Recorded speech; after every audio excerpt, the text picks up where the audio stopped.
फडणवीसांच्या कार्याची गती अफाट. फडणवीसांचे कष्ट पाहून ते थकत कसे नाहीत असा प्रश्न पडतो म्हणत शरद पवारांकडून वाढदिवसाच्या शुभेच्छा, तर उद्धव ठाकरेंचीही फडणवीसांवर स्तुतीसुमनं.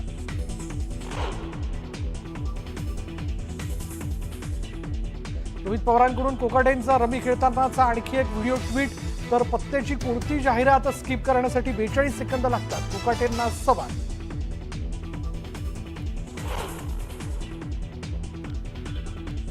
आरोप करणाऱ्यांना कोर्टात खेचल्याशिवाय राहणार नाही आणि दोषी आढळल्यास नागपूर अधिवेशनात राजीनामा देईल, माणिकराव कोकाटेंचं मोठं विधान.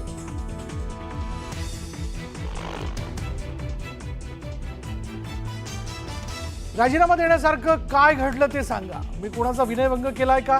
कृषी मंत्री कोकाटेंचं राजीनामा न देण्यासंदर्भात मोठं विधान.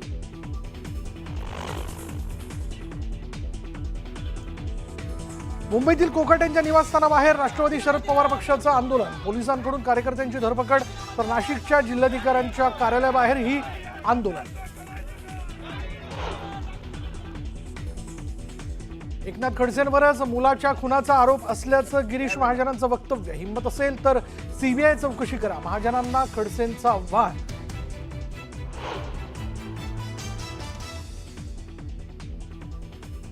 गृहराज्यमंत्री आईच्या नावाने डान्सबार काढतात, यावरून त्यांची मानसिकता दिसते, तर मंत्र्यांचे प्रतापाचे पुरावे उद्या मुख्यमंत्र्यांना देणार, अनिल परब आक्रमक.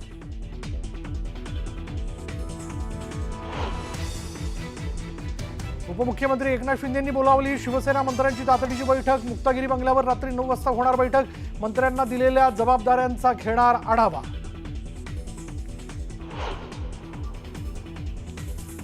स्थानिक स्वराज्य संस्थांच्या निवडणुकांच्या पार्श्वभूमीवर वर्षावर बैठकांचा धडाका, मुख्यमंत्री भाजप आमदारांच्या घेणार विभागवार बैठका, कामांचे प्रस्ताव सादर करण्याचे आदेश. गडचिरोली जिल्हा आता राज्यातील पहिला जिल्हा म्हणून ओळखला गेल्याशिवाय मी शांत बसणार नाही, मुख्यमंत्री फडणवीसांचं गडचिरोलीत आश्वासन.